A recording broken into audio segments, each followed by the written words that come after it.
Hi friends, welcome to Lavanya's life style.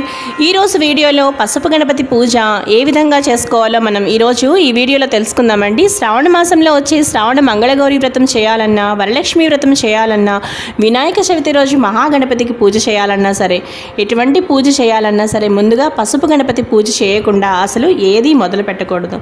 పసుపు గణపతి పూజ ప్రారంభ.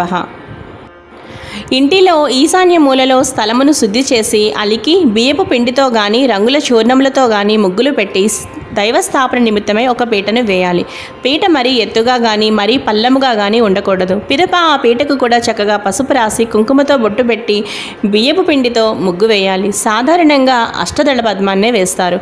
పూజ చేసేవారు తూర్పు ముఖంగా కూర్చోవాలి. ఏ దైవాన్ని పూజించబోతున్నారో ఆ దైవం యొక్క ప్రతిమను కానీ లేదా చిత్రపటమును కానీ ఆ పీటపై ఉంచాలి. ముందుగా పసుపుతో గణపతిని తయారు చేసి పసుపును సుమారు అంగుళం సైజులో త్రికోణ ఆకృతిలో ముద్దగా చేసి దానికి కుంకుమ బొట్టు పెట్టి పిదప ఒక పళ్ళెంలో కానీ లేదా ఒక తమలపాకు నుంచి అందు పసుపు గణపతి నుంచి అగరవత్తులు వెలిగించాలి.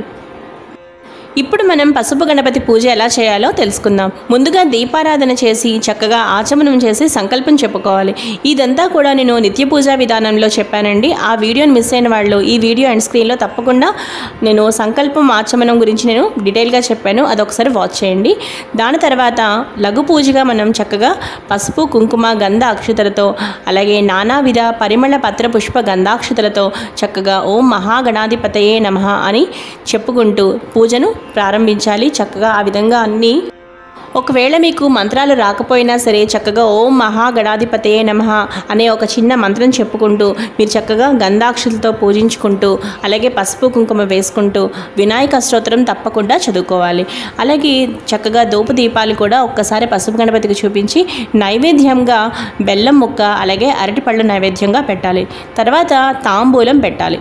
తాంబూలంలో చిల్లర డబ్బులు అలాగే 2 అరటిపళ్ళు ఒక ఒక్క తప్పనిసరిగా ఉంచి తాంబూలంగా సమర్పించి ఈ విధంగా పసుపు గణపతిని మనం చక్కగా పూజించాలన్నమాట. దాని తర్వాత మీరు ఏ వ్రతమైనా నోము అయినా పూజ అయినా సరే అప్పుడు ప్రారంభించాలి. చూసారు కదా ఫ్రెండ్స్, ఈ వీడియో మీకు బాగా నచ్చితే లైక్ చేయండి, షేర్ చేయండి. అలాగే మరిన్ని వీడియోస్ కోసం లావణ్యాస్ లైఫ్ స్టైల్ ఛానల్ని తప్పకుండా సబ్స్క్రైబ్ చేసుకోండి. అలాగే మరిన్ని డివోషనల్ వీడియోస్ కోసం ఎన్నో పూజా విధానాల కోసం ఎన్నో వీడియోస్ కోసం చూస్తూనే ఉండండి లావణ్యాస్ లైఫ్ స్టైల్.